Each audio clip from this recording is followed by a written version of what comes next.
ខ្ញុំបាទសូមធ្វើការអនុញ្ញាតគោរពនិងជម្រាបសួរពុកម៉ែបងប្អូននិងទស្សនិកជនជាទីគោរពថ្ងៃនេះជួបជាមួយនឹងខ្ញុំបាទ MC Play ខ្ញុំបាទសូមលើកយកនៅជោគជាតារាសីប្រចាំថ្ងៃច័ន្ទថាតើនៅក្នុងថ្ងៃច័ន្ទនេះដួងរាសីរបស់ពុកម៉ែបងប្អូនប្រែប្រួលផ្លាស់ប្ដូរទៅជាយ៉ាងដូចម្ដេចនោះដើម្បីកុំឲ្យខាតពេលវេលាយូរនោះសូមអញ្ជើញរីករាយសន្តាប់ជាមួយនឹងខ្ញុំបាទដូចតទៅសម្រាប់អស់លោកអ្នកដែលកើតឆ្នាំជូតកណ្ដុរឧបរាជចិញ្ចឹមនាំលៀបនាំសុភមង្គលប្រាថ្នាអ្វីបានសម្រេចហើយអនាគតក្លាយជាអ្នកមានទ្រព្យសម្បត្តិស្ដុកស្ដម្ភ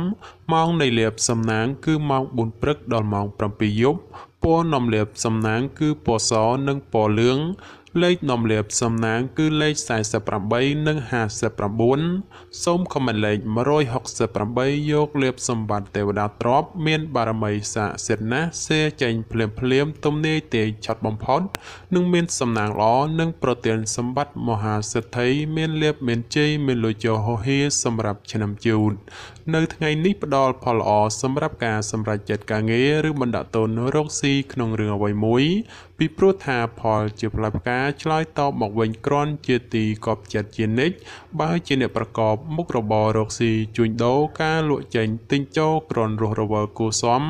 ហើយបើចង់ចរចារឿងទំនិញអ្វីមួយផងតែងតែអាចសម្រេចជាប់ចង់ជាប់ដើមដោយក៏បំណងរីឯបញ្ហាគូគ្រងប្តីប្រពន្ធឬគូស្នេហ៍កំឡោះក្រមុំមានការរីកលូតលាស់ទៅមុខហើយបើមានការចង់ផ្សំផ្គុំគ្រួសារផងជាឱកាសល្អប្រពៃបំផុតសម្រាប់អស់លោកអ្នកដែលកើតឆ្នាំឆ្លូវកូននាំលៀបនាំជ័យនាំសុភមង្គលប្រាថ្នាអ្វីបានសម្រេចហើយអនាគតក្លាយជាអ្នកមានទ្រព្យសម្បត្តិស្ដុកស្ដម្ភម៉ោងនាំលៀបសំណាងគឺម៉ោង5ព្រឹកដល់ម៉ោង6ល្ងាចពណ៌នាំលៀបសំណាងគឺពណ៌សនិងពណ៌ក្រហមលេខនាំលៀបសំណាងគឺលេខ11និងលេខ61សូមខមមិនលេខ168យកលៀបសម្បត្តិទេវតាទ្រព្យមានបារមីស័ក្តិសិទ្ធិណាស់សេចេញភ្លាមទំនាយទេឆាត់បំផុតនិងមានសំណាងល្អនិងប្រទានសម្បត្តិមហាសិទ្ធិមានលៀបមានជ័យមានលុយចូលហោហៀចំពោះឆ្នាំឆ្លូវនៅថ្ងៃនេះលោកអ្នកធ្វើអ្វីក៏ដោយតែងតែភ្លឺថ្លានិងជួបតែសេចក្តីសោមនស្សច្រើនលោកអ្នកអាចសម្រុកការងារបានហើយពីព្រោះថាផលជាផ្លែផ្កាតែងហោចមកវិញគួរជាទីកក់ក្ដៅចំណែកបើជាអ្នកប្រកបមុខរបររកស៊ីជួញដូរអាចតេទៀងអតិថិជនចាស់ឬក៏អតិថិជនថ្មីឲ្យចូលមកបានគួរជាទីកប់ចិត្តជាពិសេសបើចង់ផ្លាស់ប្ដូរមុខរបរថ្មីតែងតែអាចសមដោយប្រកបជានិច្ចសម្រាប់ការធ្វើដំណើរទីជិតឆ្ងាយជួបភាពសុខដុមទាំងពេលទៅនិងពេលត្រឡប់មកវិញរីឯសេចក្តីស្នេហាកំឡោះក្រមុំមានភាពផ្អែមល្ហែមនិងមានការចម្រើនលូតលាស់ទៅមុខជានិច្ចសម្រាប់អស់លោកអ្នកដែលកើតឆ្នាំខាលខ្លាសិទ្ធិចិញ្ចឹមមានប្រាជ្ញាឆ្លាតវៃមានគំនិតភ្លឺថ្លាហើយអនាគតក្លាយជាអ្នកមានអំណាចនិងទ្រព្យសម្បត្តិស្ដុកស្ដម្ភម៉ោងនាំលៀបសំណាងគឺម៉ោង5ព្រឹកដល់ម៉ោង7យប់ពណ៌នាំលៀបសំណាងគឺពណ៌សនិងពណ៌ផ្កាឈូកលេខនាំលៀបសំណាងគឺលេខ21និងលេខ82សូមខមមិនលេខ168យកលៀបសម្បត្តិទេវតាទ្រព្យមានបារមីស័ក្តិសិទ្ធិណាស់សេចេញភ្លាមទំនាយទេឆាត់បំផុតនិងមានសំណាងល្អនិងប្រទានសម្បត្តិមហាសិទ្ធិមានលៀបមានជ័យមានលុយចូលហោហៀចំពោះឆ្នាំខាលនៅថ្ងៃនេះដួងរាសីឡើងខ្ពស់ដូចនេះលោកអ្នកអាចសម្រុកការងារពេញទីបានហើយពីព្រោះថាផលល្អកំពុងរងចាំសម្រាប់ការងារសពគ្រប់បែបយ៉ាងបើទោះបីជួបភាពលំបាកលំបិននឹងត្រូវការពេលវេលាក្តីតែក៏អាចមានលទ្ធផលល្អជានិច្ចចំណែកអ្នកប្រកបមុខរបររកស៊ីជួញដូរបើលោកអ្នកចង់បើកមុខរបរថ្មីឬផ្លាស់ប្ដូរទីកន្លែងជួញដូរតែងតែផ្ដល់ផលល្អមកវិញជានិច្ចរីឯសម្ព័ន្ធស្នេហាកំឡោះក្រមុំបើមានណាត់ជួបគូស្នេហ៍ឬចង់សាសងអ្វីតែងតែមានភាពផ្អែមល្ហែមនិងស្រស់ស្រាយប្រពៃបំផុតសម្រាប់អស់លោកអ្នកដែលកើតឆ្នាំថោះទុនសាយមាសមានបារមីដាច់ជះមានអំណាចមានមនុស្សជួយជ្រោមជ្រែងការងារតូចធំដើម្បីឲ្យអនាគតក្លាយជាអ្នកមានទ្រព្យសម្បត្តិមហាសាលម៉ោងនាំលៀបសំណាងគឺម៉ោង6ព្រឹកដល់ម៉ោង9យប់ពណ៌នាំលៀបសំណាងគឺពណ៌ទឹកក្រូចនិងពណ៌ផ្កាឈូក លេខនាំលាភសំណាងគឺលេខ77និងលេខ84សូមខមមិនលេខ168យកលាភសម្បត្តិមហាសទ្ធិមានបារមីស័ក្តិសិទ្ធិណាស់សេចេញភ្លាមទំនាយទីឆុតបំផុតនិងមានសំណាងល្អនិងប្រទានសម្បត្តិមហាសទ្ធិមានលាភមានជ័យមានលុយចូលហោហៀចំពោះឆ្នាំធោះរាល់ការងាររកស៊ីទទួលទានគ្រប់ច្រឡហកគឺសុខសប្បាយទទួលបានលាភជ័យនិងប្រាក់កាសគ្រប់ទិសទីចំណែកការធ្វើដំណើរទៅណាមកណាមិនមានបញ្ហានោះទេអ្នកប្រកបមុខរបររកស៊ីជួញដូរលោកអ្នកកំសោះអង្អើយត្រូវតែរវារវាងដៃជើងព្រោះមិនដូច្នោះទ្រព្យដែលបំរុងនឹងធ្លាក់ចូលដល់ដៃអ្នកនឹងត្រូវរបូតហួសធ្លាក់ទៅលើដៃអ្នកដទៃវិញជាពុំខានរីឯស្នេហាកំឡោះក្រមុំបើពុំទាន់មានគូគប់ពេលនេះគឺជាវេលាល្អបំផុតក្នុងការស្វែងរកមិត្ត100ឆ្នាំក្នុងជីវិតសម្រាប់អស់លោកអ្នកដែលកើតឆ្នាំរោងពោះអ្នកក្រេតមន្ត្រីចិញ្ចឹមធ្វើកិច្ចការងារអ្វីមួយតែងតែមានគំនិតជ្រះថ្លាប្រាថ្នាអ្វីបានសម្រេចធ្វើការងារតូចធំតែងតែមានអ្នកគ្រប់គ្រងនិងទំនុកបំរុងសពគ្រប់បែបយ៉ាងម៉ោងនាំលាភសំណាងគឺម៉ោង7ព្រឹកដល់ម៉ោង9យប់ពណ៌នាំលាភសំណាងគឺពណ៌បៃតងនិងពណ៌ក្រហមលេខនាំលាភសំណាងគឺលេខ77និង99សូមខមមិនលេខ999យកលាភសម្បត្តិអុកញ៉ាមានបារមីស័ក្តិសិទ្ធិណាស់សេចេញភ្លាមទំនាយទេឆុតបំផុតនិងមានសំណាងល្អនិងប្រទានសម្បត្តិមហាសេដ្ឋីមានលាភមានជ័យមានលុយចូលហោហៀចំពោះឆ្នាំរោងនៅថ្ងៃនេះលោកអ្នកអាចទទួលដំណឹងល្អឬមានអ្វីមួយចូលមកឲ្យសប្បាយចិត្តចំពោះអ្នកប្រកបមុខរបររកស៊ីជួញដូរលាភដែលធ្លាប់តែបាល់ហួសឬក៏ហោះរំលងពេលនេះអាចឆោងចាប់បានខ្លះវិញហើយសម្រាប់ការធ្វើដំណើរទីជិតឆ្ងាយជួបភាពសុខដុមទាំងពេលទៅនិងពេលត្រឡប់មកវិញរីឯសេចក្តីស្នេហាកំឡោះក្រមុំឬមេម៉ាយពោះម៉ាយក្តីបើលោកអ្នកចង់ផ្សំគុំគ្រួសារឬរៀបអាពាហ៍ពិពាហ៍តែងតែសម្រេចជោគជ័យដោយក៏បំណងសម្រាប់អស់លោកអ្នកដែលកើតឆ្នាំម្សាញ់ពោះទេវតាចិញ្ចឹមមានលាភមានជ័យមានមនុស្សជាច្រើននាំគ្នាស្រឡាញ់រាប់អានសាទរម៉ោងនាំលាភសំណាងគឺម៉ោង7ព្រឹកដល់ម៉ោង7យប់ពណ៌នាំលាភសំណាងគឺពណ៌បៃតងនិងពណ៌ក្រហមលេខនាំលាភសំណាងគឺលេខ69និងលេខ99សូមខមមិនលេខ168យកលាភសម្បត្តិអភិជនលុយរយលានមានបារមីស័ក្តិសិទ្ធិណាស់សេចេញភ្លាមទំនាយទីឆុតបំផុតនិងមានលាភមានសំណាងល្អនិងប្រទានសម្បត្តិមហាសេដ្ឋីមានលាភមានជ័យមានលុយចូលហោហៀសម្រាប់ឆ្នាំម្សាញ់រាល់ការងាររកស៊ីទទួលទានថ្ងៃនេះទទួលបានលាភផលយ៉ាងក្រាស់ក្រៃលែងសម្រាប់ការរកស៊ីជួញដូរវិញមានការលក់ចេញទិញចូលក្រនកបប្រសើរហើយជាពិសេសនោះបើមានការបើកមុខរបរថ្មីផង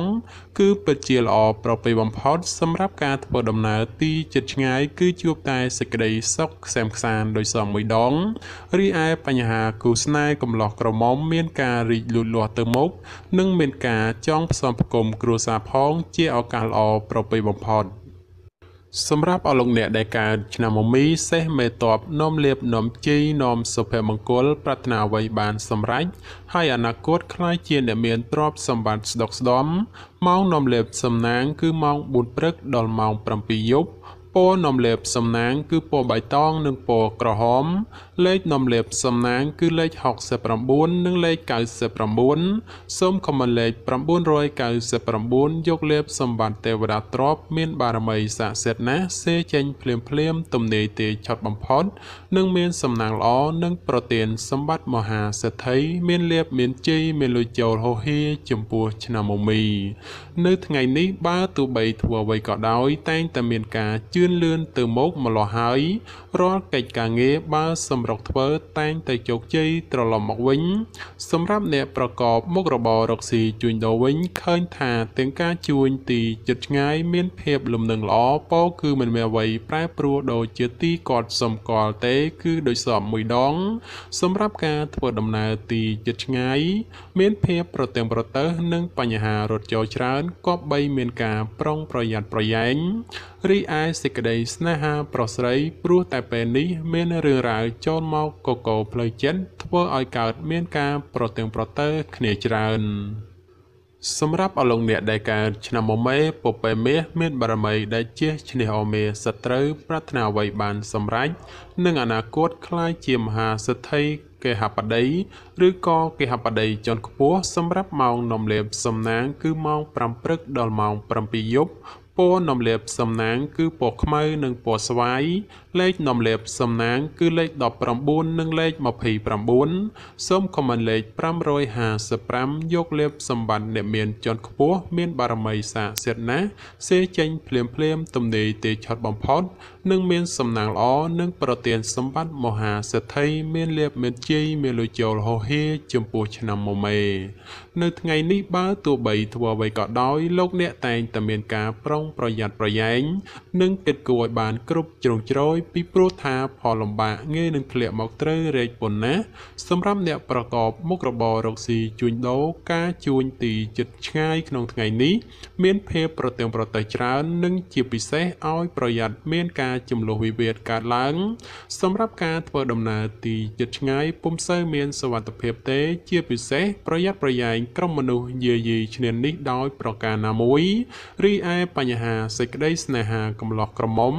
គប្បីយកភាពចាញ់ឈ្នះដាក់ក្នុងចិត្តច្រើនពេកបើពុំនោះទេនឹងកើតមានភាពរកាំរកោសឥតឈប់ឈរឡើយសម្រាប់អលងអ្នកដែលកើតឆ្នាំវោកស្វាមន្ត្រីចិញ្ចឹមនាំលៀបនាំជ័យនាំសុភមង្គលប្រាថ្នាអ្វីបានសម្រេចហើយអនាគតខ្លាចជាអ្នកមានទ្រព្យសម្បត្តិស្ដុកស្ដំម៉ោងនាំលៀបសំណាងគឺម៉ោង5ព្រឹកដល់ម៉ោង6ល្ងាចពណ៌នំលាបសំណាងគឺពណ៌ខ្មៅនិងពណ៌សលេខនំលាបសំណាងគឺលេខ01និងលេខ69សូមខមមិនលេខ999យកលេបសម្បត្តិមហាសំពៅលួងមានបារមីសាសិទ្ធណាស់សេចេញភ្លាមទំនេរទេឆត់បំផុតនិងមានសំណាងល្អនិងប្រទានសម្បត្តិមហាសិទ្ធិមានលេបមានជ័យមានលុយចូលហោហៀចំពោះឆ្នាំវោកនៅថ្ងៃនេះដំណើរជីវិតរបស់អស់លោកអ្នកភ្លឺថ្លាហើយធ្វើអ្វីក៏តែងតែមានភាពសុខដុមនិងពុំមានក្រុមមនុស្សតាមយាយីច្រើននោះដែរសម្រាប់លោកអ្នកដែលប្រកបមុខរបររកស៊ីជួញដូរក្នុងថ្ងៃនេះមានការរីកលូតលាស់គួរសមហើយបើចង់ពង្រីកមុខរបរថ្មីឬមានការបណ្ដាក់ទុនរកស៊ីក្នុងរឿងអ្វីមួយផងតែងតែផ្ដល់ផលល្អមកខ្លួនវិញយ៉ាងកប់ប្រសើររីឯសម្ព័ន្ធស្នេហាកំឡោះក្រមុំឬមេម៉ាយពោះម៉ាយក្តីជួបភាពរកាំរកោសនិងមិនសូវទុកចិត្តគ្នាប៉ុន្មានទេគឺមានភាពប្រច័ណ្ឌកំពុងចូលលុកលុយច្រើនសម្រាប់អស់លោកអ្នកដែលកើតឆ្នាំរកាមន់មាសមន់ប្រាក់នាំលៀបនាំសំណាងអបរាជចិញ្ចឹមមានលៀបសំណាងឈ្នះអស់មេសត្រូវប្រាថ្នាអ្វីបានសម្រេចហើយអនាគតខ្លាយជាអ្នកមានទ្រព្យសម្បត្តិស្ដុកស្ដំសម្រាប់ម៉ោងនាំលៀបសំណាងគឺម៉ោង8ព្រឹកដល់ម៉ោង7យប់ពណ៌នំលេបសំណាងគឺពណ៌លឿងនិងពណ៌ផ្កាឈូកលេខនំលេបសំណាងគឺលេខ01និងលេខ69សូមខមមិនលេខ999យកលេបសម្បត្តិអ្នកមានជាន់ខ្ពស់មានបារមីសាសិទ្ធណាស់សេចេញភ្លាមទំនេរទេឆត់បំផុតនិងមានសំណាងល្អនិងប្រទានសម្បត្តិមហាសិទ្ធិមានលេបមានជ័យមានលុយចូលហោហៀចំពោះឆ្នាំរកានៅថ្ងៃនេះបើទោះបីធ្វើអ្វីតែងតែមានការជឿនលឿនគួរសមហើយរាល់កិច្ចការងារបើសម្រុកធ្វើតែងតែបានជោគជ័យត្រឡប់មកវិញ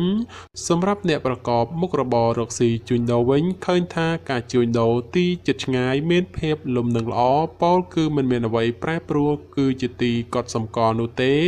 សម្រាប់ការធ្វើដំណើរទីជិតឆ្ងាយមានភាពប្រទើងប្រទើសនិងបញ្ហារត់ចោលច្រើនក៏បីមានការប្រុងប្រយ័ត្នប្រយែងរីឯសេចក្តីស្នេហាប្រុសស្រីព្រោះតែពេលនេះមានរឿងរ៉ាវចូលមកកកផ្លូវចិត្តធ្វើឲ្យកើតមានការប្រទើងប្រទើសគ្នាច្រើនសម្រាប់អស់លោកអ្នកដែលកើតឆ្នាំចោសនៈនំលៀបនាំសំណាងឧបរាជចិញ្ចឹមមានសំណាងឈ្នះអស់មេសត្រូវប្រាថ្នាអ្វីបានសម្រេចហើយអនាគតខ្លាចជាមហាសិទ្ធិគេហបតីឬក៏អភិជនជាន់ខ្ពស់ម៉ោងនំលៀបសំណាងគឺម៉ោង8ព្រឹកដល់ម៉ោង7យប់ព ពណ៌នំលេបសំណាងគឺពណ៌លឿងនិងពណ៌ទឹកក្រូចលេខនំលេបសំណាងគឺលេខ45និងលេខ66សូមខមមិនលេខ168យកលេបសម្បត្តិមហាសទ្ធិអ្នកមានជាន់ខ្ពស់មានបារមីស័ក្តិសិទ្ធិណាស់សៀងចេញភ្លាមទំនេរទេឆត់បំផុតនិងមានសំណាងល្អប្រទានសម្បត្តិមហាសទ្ធិមានលៀបមានជ័យមានលុយចូលហោហេចំពោះឆ្នាំចោនៅថ្ងៃនេះដំណើរជីវិតរបស់អស់លោកអ្នកល្អប្រសើរហេតុនេះទោះបីធ្វើអ្វីឃើញថាជឿនលឿនទៅមុខនិងហុចផលជាផ្លែផ្កាត្រឡប់មកវិញគ្រាន់ជាទីកប់ចិត្តសម្រាប់អ្នកប្រកបមុខរបររកស៊ីជួញដូរមិនថាការជួញដូរទីជិតឆ្ងាយតែងតែហុចផលនិងប្រមូលផលចំណេញត្រឡប់មកវិញគួរជាទីកក់ក្ដៅទោះបីជាយ៉ាងណាការធ្វើដំណើរចូលប្រយ័ត្នបញ្ហាមិនល្អរត់ចូលនាំពិបាកទប់ទល់មួយចំនួនផងដែររីឯសេចក្តីស្នេហាកំឡោះក្រមុំមានភាពផ្អែមល្ហែមនិងស្រស់ស្រាយល្អចំពោះគ្នាប្រពៃបំផុតសម្រាប់អស់លោកអ្នកដែលកើតឆ្នាំកុរជ្រូកនាំលេបនាំជីនាំសុភមង្គលប្រាថ្នាអ្វីបានសម្រេចហើយអនាគតខ្លាយជាអ្នកមានទ្រព្យសម្បត្តិស្ដុកស្ដម្ភម៉ោងនាំលេបសំណាងគឺម៉ោង4ព្រឹកដល់ម៉ោង7ល្ងាចពណ៌នាំលេបសំណាងគឺពណ៌សនិងពណ៌លឿងលេខនាំលេបសំណាងគឺលេខ09និងលេខ62សូមខមមិនលេខ999យកលេបសម្បត្តិទេវតាទ្រព្យមានបារមីស័ក្តិសិទ្ធិណាស់សេចេញភ្លាមទំនេរទេឆត់បំផុត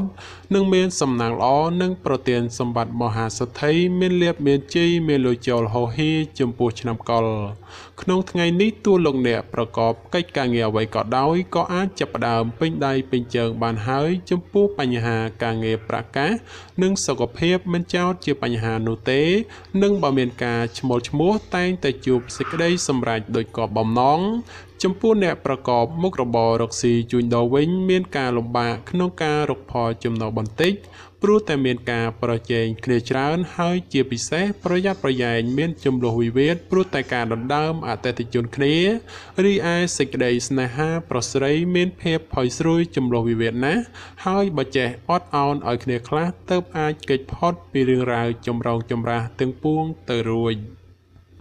បាទចំពោះជោគជាតារាសីប្រចាំឆ្នាំទាំង12ខ្ញុំបាទក៏សូមបញ្ចប់ត្រឹមតែប៉ុណ្ណេះជាចុងក្រោយខ្ញុំបាទក៏សូមអរគុណដល់ពុកម៉ែបងប្អូនដែលតែងតែចំណាយពេលវេលាដ៏មានតម្លៃមករីករាយសន្តាប់នៅហោរាសាស្ត្រពី Channel របស់ខ្ញុំបាទហើយខ្ញុំបាទក៏សូមអរគុណនិងសូមជម្រាបលា